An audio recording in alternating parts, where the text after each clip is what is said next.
weeks of pain in Uvalde, Robb Elementary, where the community still comes to remember 21 innocent lives lost. It's where Angeli Gomez made a split decision to save her kids from a gunman, a decision she says has led to harassment and threats by Uvalde police. Angeli is a farm worker and was working in the fields when the school came under attack. I'm running. I just run off the fields and I get in my car. I'm going about 100 miles per hour. I had my flashing lights on. And She was hysterical when she arrived and wanted to go in immediately, but says she was ordered by an officer to get back. He's like, "You're very close." I said, "Well, I don't need you to protect me. I don't need your protection. What you need to do is go protect my kids. They're in there." Angeli says she could hear the children and the gunman. You could just hear the gun like, just kept going. You could hear kids screaming from the cafeteria, kids screaming from classrooms. She says she and other parents were frustrated that police were standing around doing nothing. I'm starting to tell the parents, come on, if we all go in there, they can't stop us all. She says they not only stopped her, but handcuffed her and tackled some parents to the ground. Why are you doing it to us? And y'all can't even go in there and do it to the shooter. Angeli says after a few minutes, she did calm down and officers uncuffed her.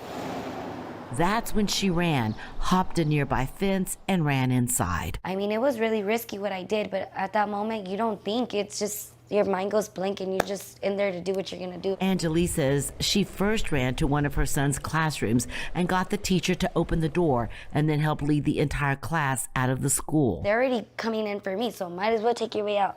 So she's like, okay. So she's getting the kids, we're coming, come on guys, we're gonna go. But Angeli says she wasn't done. Her other son was still inside and terrified she could still hear gunfire in the distance. So I kind of just got on one knee and I just kind of said a prayer real quick, like, because I could hear the kids screaming, "I want my mom," from the cafeteria. Angeli says she made it to her son's room and managed to get him and one of his friends out. She says a resident shot this video of her running from the school and gave it to her.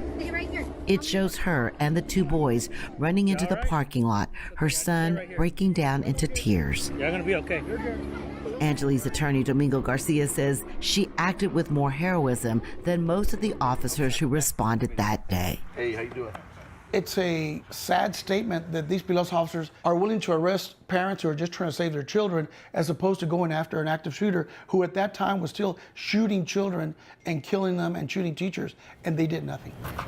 Weeks after the shooting, Angeli says she's still being threatened with arrest. She claims she's been watched by Uvalde police in marked cars. Uvalde police have not responded to requests for comment. I've also had a cop park here while me and my grandmother are exercising, flickering on and off his headlights, just watching us. I don't know what he's doing. He's just there. She says they're angry with her for ignoring their orders. We can arrest you for tampering with an open investigation of an active shooter. Her attorney says it's intimidation and a form of small-town justice. Intimidation with people under a badge for telling the truth, for telling her story and trying to save her two children. Have a good day, sir. You too. Take care. Angeli wants Police Chief Pete Arredondo fired and held accountable. He was the presumed incident commander that day. Uvalde police have not responded to repeated requests for comment on Angeli's case to WFAA or her attorney. She hopes by speaking out, it will protect her from future retaliation. In Uvalde, I'm Rebecca Lopez. The State House panel investigating the Uvalde mass shooting and the police response plans to hear more testimony next week.